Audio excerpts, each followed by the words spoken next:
Hello guys and welcome to my channel. आज हम जानेंगे इंटरनेशनल ऑर्गेनाइजेशंस के बारे में। जानेंगे कि इनके हेडक्वार्टर्स कहाँ पे हैं, ये इनका काम क्या होता है। और चलिए स्टार्ट करते हैं।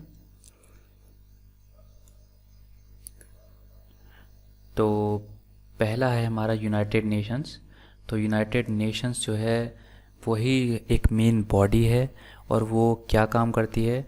तो वो काम करती है हमारे जितने भी हमारे ऑर्गेनाइजेशंस हैं हमारे, और बाकी जैसे इंटरनेशनल लेबर ऑर्गेनाइजेशन हो गए और इंटरनेशनल मेट्रोलॉजिकल डिपार्टमेंट हो गया या फिर वर्ल्ड हेल्थ ऑर्गेनाइजेशन हो गए, इसके स्पेशलाइज्ड ब्रांच हो गए या फिर मेन ऑर्गन्स हो गए, उसकी देख रेख करता है। तो यूनाइटेड नेशंस जो है उसका जो वो फाउंड हुआ था तो वो हुआ था 1945 में। और जो वो वर्ल्ड वॉर सेकंड के बाद हुआ था। वर्ल्ड वॉर सेकंड के बाद क्यों हुआ था? क्योंकि जब रिसेशन में चली गई थी इकॉनमी और रिसेशन में चली गई थी दुनिया, अनएम्प्लॉयमेंट बहुत ज़्यादा बढ़ गया था क्योंकि वर्ल्ड वॉर ने बहुत ज़्यादा लाखों लोगों को बेघर और लाखों लोगों को मार भी दिया था। तो एक ऐसे ऑर्गेनाइजेशन की ज़रूरत थी जो कि उन लोगों तक पहुंच सके जहां तक गवर्नमेंट नहीं पहुंच सकती। इसीलिए सैन फ्रांसिस्को में 26 जून 1945 में एक चार्टर, एक एक्ट लाया गया जिसमें कि 51 कंट्रीज़ ने हिस्सा लिया और साइन किया। ओवर 750 पीपल्स जो थे वो वहाँ पे बैठे थे। तो इसके जो पहले जो इससे पहले जब कोई एक ऑर्गेनाइजेशन बनी थी उससे पहले वो थी लीग ऑफ नेशंस। तो लीग ऑफ नेशंस जो थी उससे पहले बनी थी, जो कि ट्रीटी ऑफ वर्सलीज से बनी थी 1919। लेकिन इसके ये चला नहीं, तो इसके बाद आपका यूनाइटेड नेशंस आ गया और इसका हेडक्वार्टर है न्यूयॉर्क में।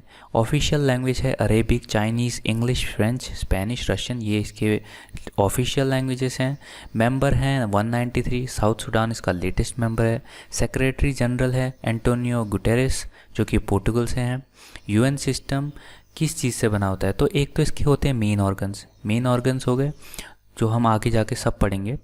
फिर होते हैं स्पेशलाइज्ड एजेंसी जैसे WHO हो गया।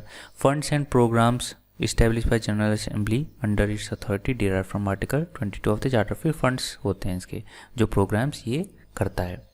तो चलिए स्टार्ट करते हैं। सबसे पहले आता है यूएन जनरल असेंबली। तो यूएन जनरल असेंबली होता क्या है? तो यूएन जनरल असेंबली होता है जिसमें कि इसमें 193 जो मेंबर्स हैं इसके वो सब इसमें बैठते हैं और सबके पास एक एक वोट देने का अधिकार होता है। इसमें क्या होता है, ये क्या करता है, ये डिस्कस करता है या फिर डिबेट करता है, जो भी रिकमेंडेशन देता है अपने सब्जेक्ट्स पे। मेन काम इनका क्या होता है, इंटरनेशनल पीस या फिर सिक्योरिटी को कोई खतरा हो रहा है तो उसके बीच में रिजॉल्व कराना। डेवलपमेंट काम जो होते हैं जो अंडर डेवलप्ड कंट्रीज़ है उनमें करवाना। डिसआर्मामेंट होना कि अगर कोई ज़्यादा ही परमाणु हथियार या फिर ऐसे हथियार लेके बैठा है तो उसका यूज़ ना करने देना। ह्यूमन राइट्स का पालन करवाना, अगर कोई किसी एक पर्टिकुलर जाति को तंग कर रहा है या फिर देश या फिर कोई उसको मार रहा है तो उसके कानून बनाना। फिर होते हैं इंटरनेशनल लॉज होते हैं जो कि इंटरनेशनल लॉ बनाता है। तो ये जो भी जैसे अभी डिस्प्यूट्स होते हैं दो कंट्रीज़ के बीच में, कोई पानी को लेकर या फिर किसी फिशिंग राइट्स को लेकर या फिर कोई दो लैंड्स के बीच में, तो वो भी यही करता है। इसके जो सेशंस होते हैं वो एक तो होता है रेगुलर सेशन जो कि सितंबर से दिसंबर तक होता है। एक होता है स्पेशल सेशन जो कि मेन अगर कोई बैठक बुलाए जाए तो उसके बेसिस पे होता है।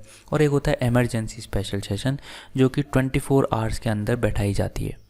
इसमें क्या होता है, इसके अपॉइंटमेंट जो होते हैं ये अपॉइंट होता है सेक्रेटरी जनरल जो कि यूएन से बेस्ड रिकमेंडेशन देता है और सिक्योरिटी काउंसिल से भी, क्योंकि सिक्योरिटी काउंसिल और यूएन जनरल असेंबली एक दो बॉडीज़ ऐसी हैं जो कि पूरा यूएन का सिक्योरिटी संभालती हैं।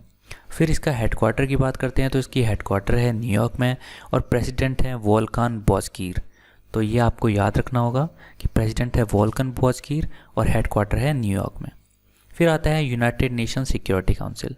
तो यूनाइटेड नेशन सिक्योरिटी काउंसिल का प्राइमरी रिस्पॉन्सिबिलिटी है कि ये इंटरनेशनल पीस रखता है।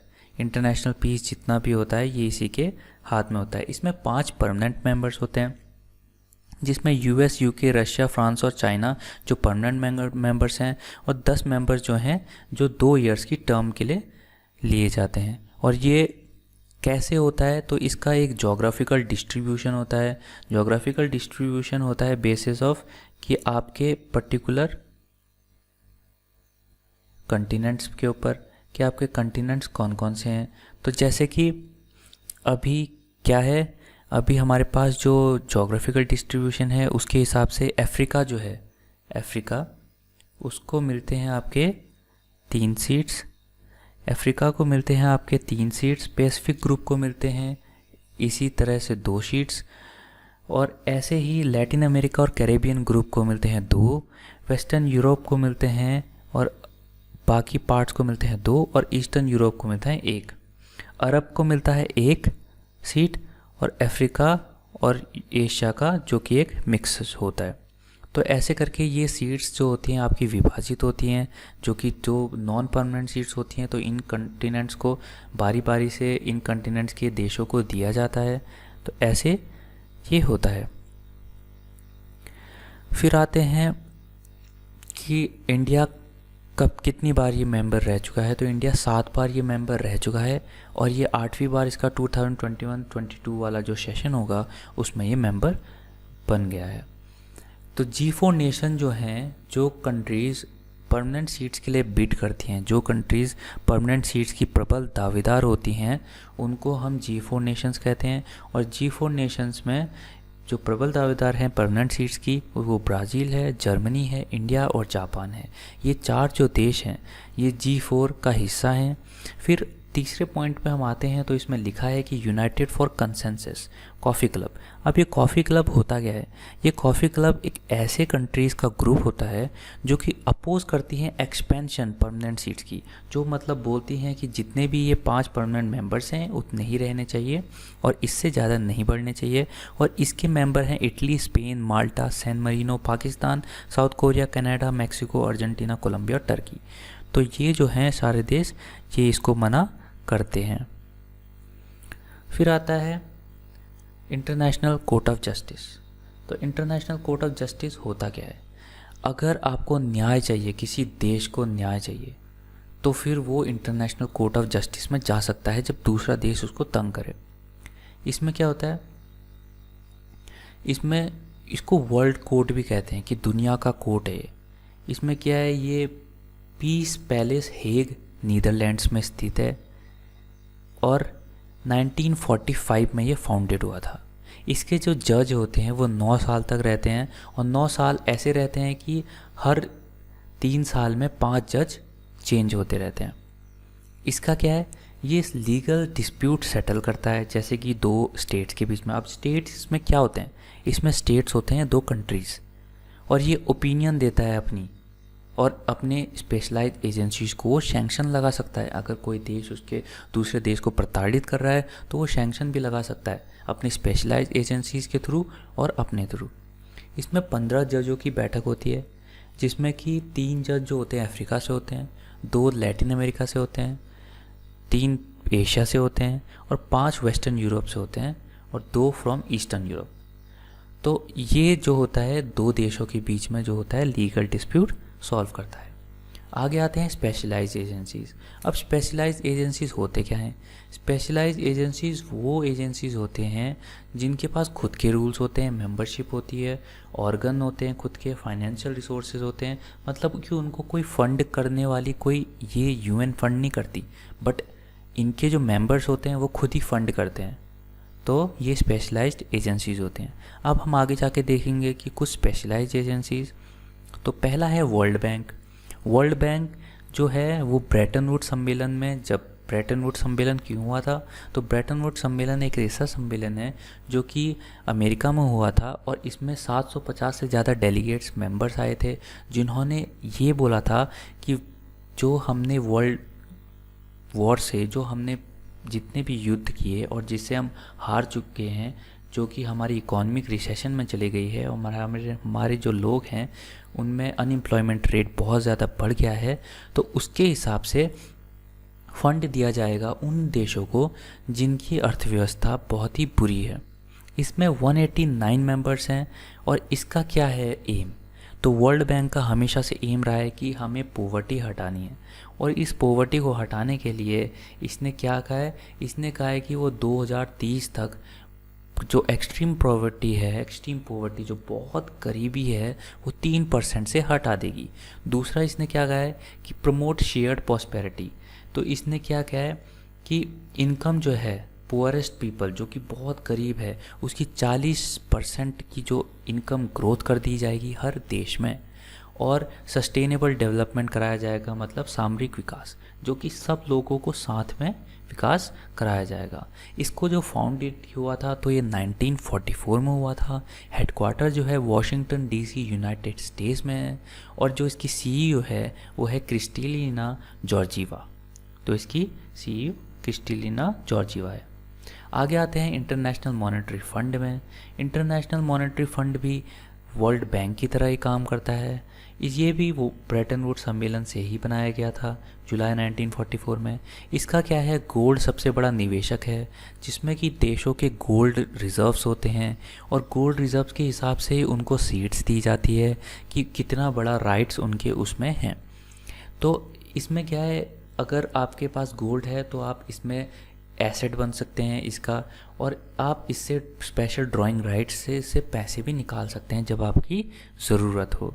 तो इसमें इंडिया का जो कोटा है वो 2.76% है, चाइना का 6.41% है, और यूएस का कोटा है 17.46%। अब एक प्रॉब्लम हुई थी कि जो चाइना का 6.41% है उसका जो 4% गोल्ड है वो क्या है, फेक गोल्ड है। तो चाइना का जो 4% गोल्ड है वो फेक मिला है, ऐसा न्यूज़ है। और जो ये फाउंडेड हुआ था तो ये 27 दिसंबर 1945 में फाउंडेड हुआ था। इसके जो हेडक्वार्टर है वो वॉशिंगटन डीसी यूनाइटेड स्टेट में है, और जो सीईओ है वो क्रिस्टीना लेगार्ड है। आगे आते हैं इंटरनेशनल लेबर ऑर्गेनाइजेशन में। तो इंटरनेशनल लेबर ऑर्गेनाइजेशन 1919 में हुआ था, जो कि बहुत ही पुराना शायद से ये पहला है जो कि पहले फॉर्म हुआ था।